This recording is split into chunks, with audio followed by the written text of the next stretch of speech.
तू ही रे माझा मितवा या मालिकेच्या येणाऱ्या भागामध्ये धमाकेदार असा ट्विस्ट येणार आहे। तर प्रेक्षकांनो, अर्णव ईश्वरीने आपल्या घरातल्या मेंबरसाठी आणि स्टाफसाठी सक्सेस पार्टी आयोजित केलेली असते आणि त्याच्यामध्ये अर्णव ईश्वरी सगळ्यांना थँक्यू म्हणतात। सगळ्यांच्या खाण्यापिण्याची उत्तम अशी सोय केलेली असते आणि ते दोघे जण एकमेकांचं भरभरून कौतुकसुद्धा करणार असतात। पण त्याच वेळेला अर्णवच्या सक्सेस पार्टीमध्ये वल्लरीचं कारस्थान त्याच्या समोर आलेलं असतं। इथे आता मोठ्या स्क्रीनवरती वल्लरी आणि उदयकांचा व्हिडिओ हा सुरू झालेला असतो आणि तो व्हिडिओ अर्णव बरोबर सर्व लोकांनी बघितलेला असतं। त्यामुळे 20 वर्षांपूर्वी वल्लरी आणि उदयकांत यांनी मिळून रचलेलं कारस्थान अर्णवच्या समोर हे आता व्हिडिओच्या माध्यमातून आलेलं असतं। रमाकांत काकांचा खून करण्यात आला, त्यांना क्रूरपणे मारण्यात आलं, पण शेवटीला सत्य हे काही लपून राहत नाही, कुठल्या ना कुठल्या मार्गाने ते समोर येतच असतं। त्यामुळे रमाकांत काकांनी लपून ठेवलेला जो पेनड्राईव्ह आहे तो पेनड्राईव्ह मामांच्या हाती लागतो आणि नकळतपणे का होईना तोच पेनड्राईव्ह मामांनी चुकून इथे आता अटॅच केलेला असतो।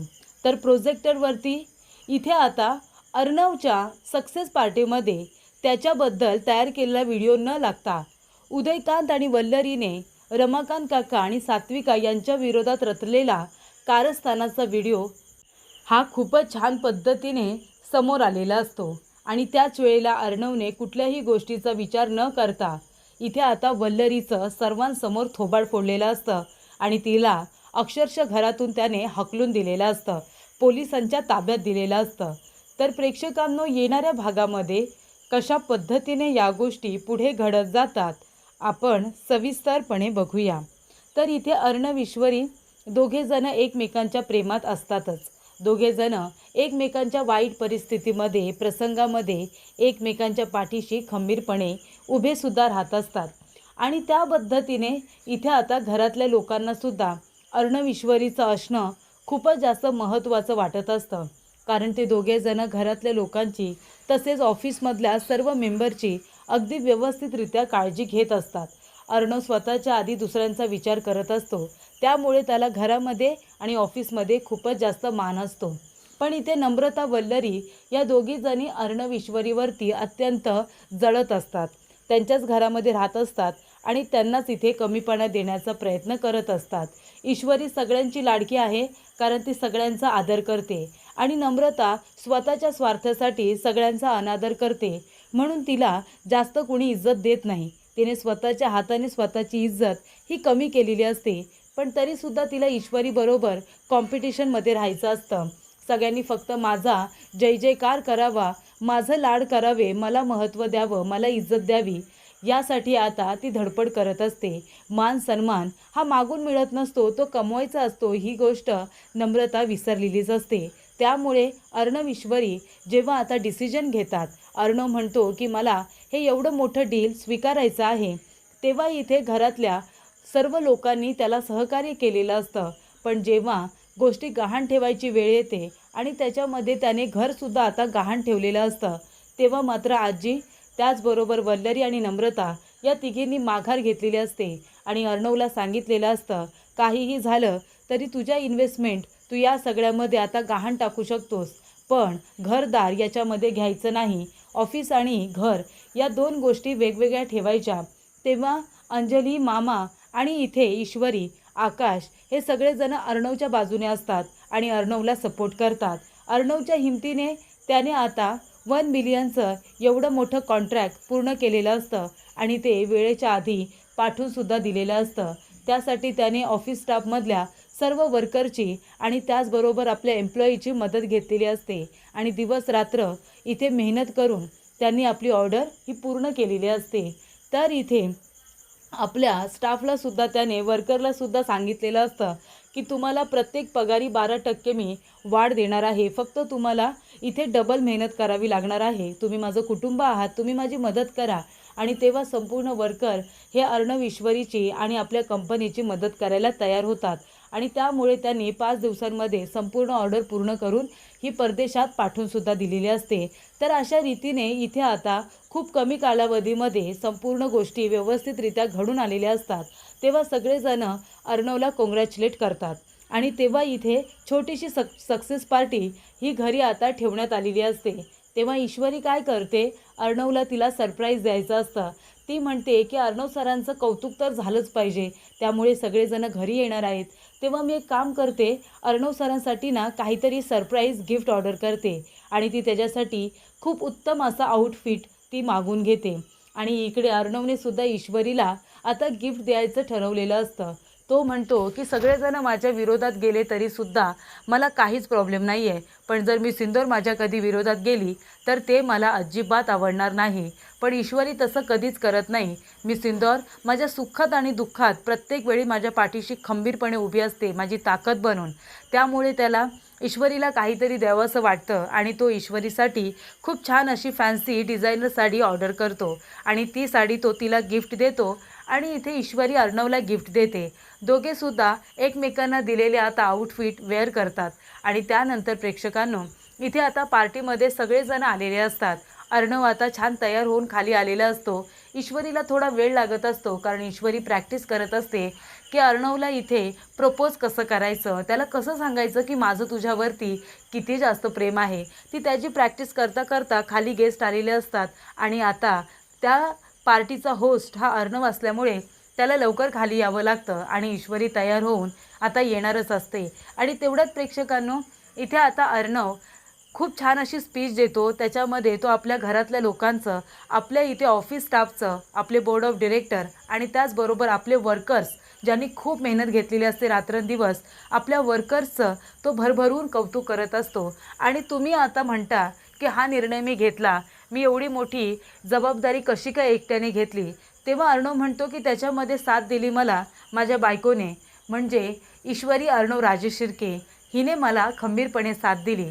आणि त्याचबरोबर माझा भाऊ आकाश, माझे मामा, माझी ताई आणि माझं संपूर्ण कुटुंब हे माझ्या पाठीशी खंबीरपणे उभं होतं, म्हणून मी एवढी मोठी ऑर्डर खूप कमी वेळेमध्ये पूर्ण करू शकलो.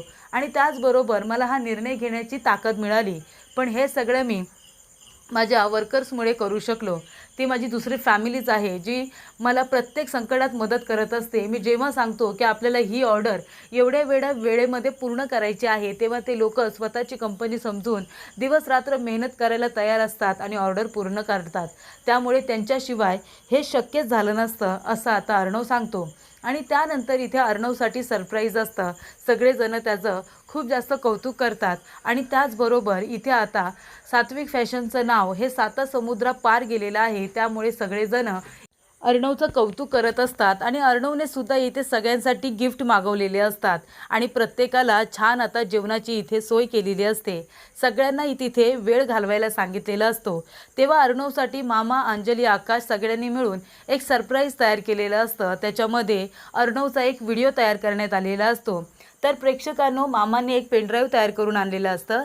त्याच्यामध्ये आत्तापर्यंत अर्णवने कसा स्ट्रगल केला, किती मेहनत घेतली, कशा पद्धतीने त्याने स्वतःच्या आईची मशीन वापरून त्याने कपडे डिझाईन करायला सुरुवात केली. त्यानंतर त्याने स्वतःचं ऑफिस तयार केलं, कशी कंपनी तयार केली, किती काम केलं, कशा पद्धतीने त्याने ते शिखर गाठलेलं आहे, किती मेहनत घेतली त्यामागे. सगळ्यांना इथे अर्णवचा बंगला दिसतो, त्याच्याकडे किती पैसा आहे ते दिसतो, अर्णव किती श्रीमंत आहे ते दिसतं.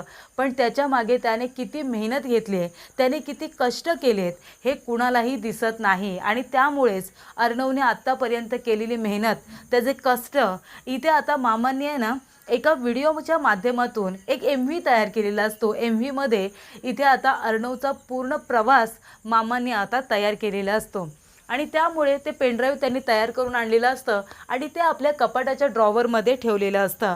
तेव्हा प्रेक्षकांनो इथे आता वल्लरीने रमाकांत काकांनी लपून ठेवलेला जो पेनड्राईव्ह असतो तो सुद्धा आणून त्याच ड्रॉवरमध्ये ठेवलेला असतो. आता मामांना ते काही कळत नाही. मामा तोच पेनड्राईव्ह उचलतात आणि बाहेर घेऊन येतात.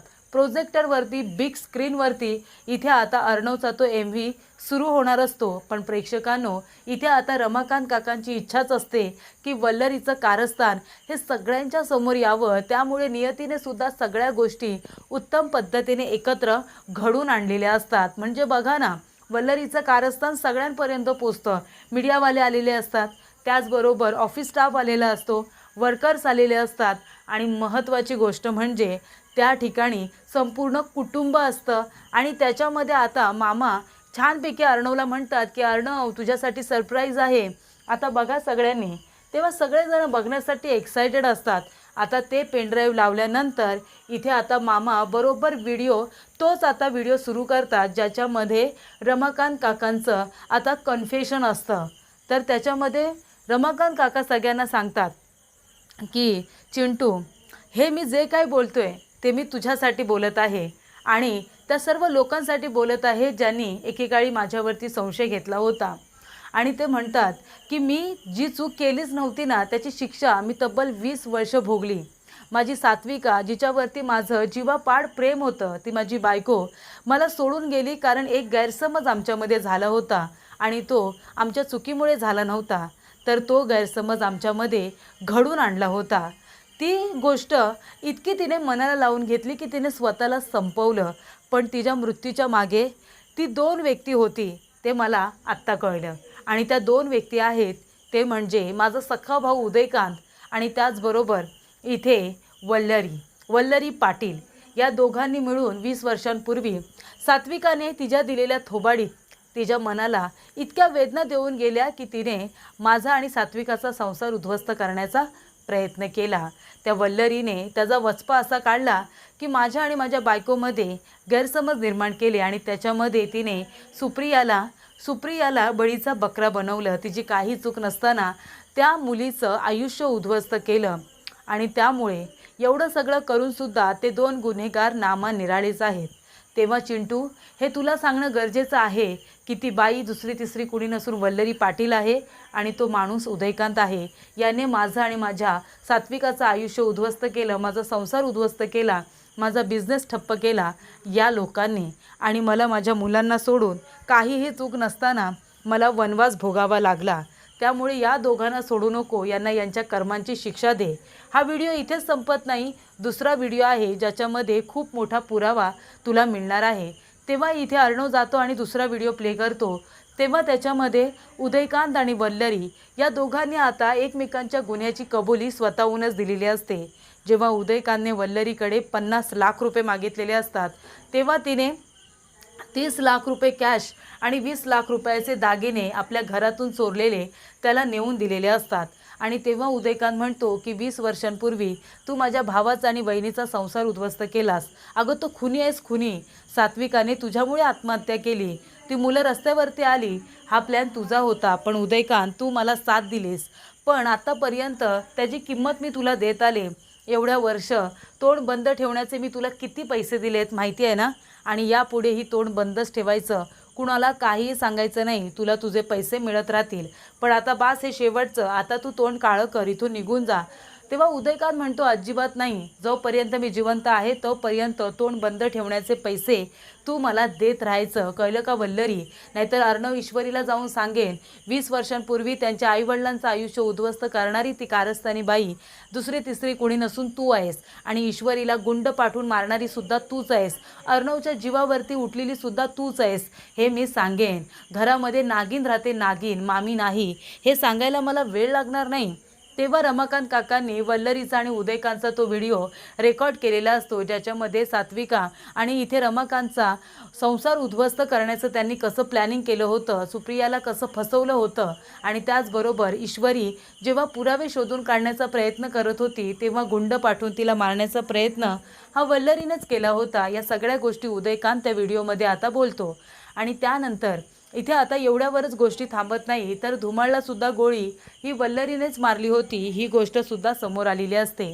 तर अशा रीतीने सक्सेस पार्टीमध्ये आता इथे नियतीने वल्लरीचं कारस्थान अर्णवच्या समोर आणलेलं असतं व्हिडिओच्या माध्यमातून. त्यामुळे रमाकांत काकांना मारणारा उदयकांत असला तरीसुद्धा त्याला सुपारी देणारी वल्लरी होती, ही गोष्ट आता समोर आलेली असते. अशा रीतीने प्रेक्षकांनो, इथे आता पार्टीमध्ये अर्णवच्या समोर सगळ्या गोष्टी स्पष्ट झालेल्या असतात.